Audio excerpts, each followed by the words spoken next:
On ne vient pas à Jésus-Christ pour continuer à être rebelle. On ne vient pas à Jésus-Christ pour ne jamais changer. On ne vient pas à Jésus-Christ pour demeurer dans ses péchés.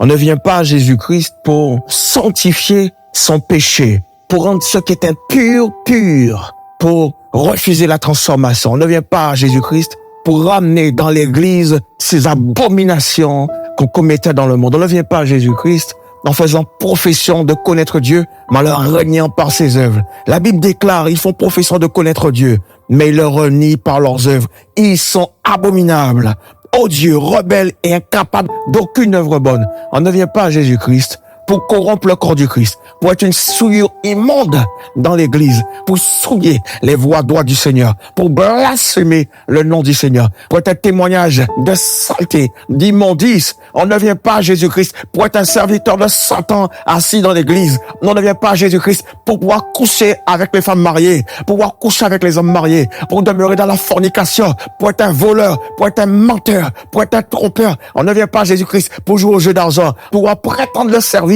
mais en commettant toutes sortes d'iniquités, toutes sortes de dépravations. On ne peut pas appeler saint ce qui est souillé devant Dieu. On ne vient pas à Jésus-Christ pour se protéger de Satan. On ne vient pas à Jésus-Christ pour s'enrichir, pour obtenir des bénédictions sans aimer Dieu, pour prospérer. On ne vient pas à Jésus-Christ pour tromper, pour trahir, pour mentir, pour laisser libre cours à ses pensées charnelles et à marcher selon le courant de ce monde, pour ressembler à ceux du dehors qui ne connaissent pas Dieu. On ne vient pas à Jésus-Christ pour se comporter d'une manière injurieuse, d'une manière impudique, sans gêne, pour demeurer dans la séduction, attirer les regards, corrompre, faire pécher, convoiter ou se faire convoiter. On ne vient pas à Jésus-Christ pour être une occasion de chute pour les frères, pour être une occasion de chute pour les sœurs, mais on vient à Jésus-Christ pour sauver son âme. On vient à Jésus-Christ parce qu'on a pris conscience qu'on est un pécheur et qu'on a besoin d'être sauvé et qu'il n'y a que Jésus-Christ qui peut nous sauver et que c'est son sacrifice parfait qui nous donne d'être sauvés par grâce. On vient à Jésus-Christ pour être transformé,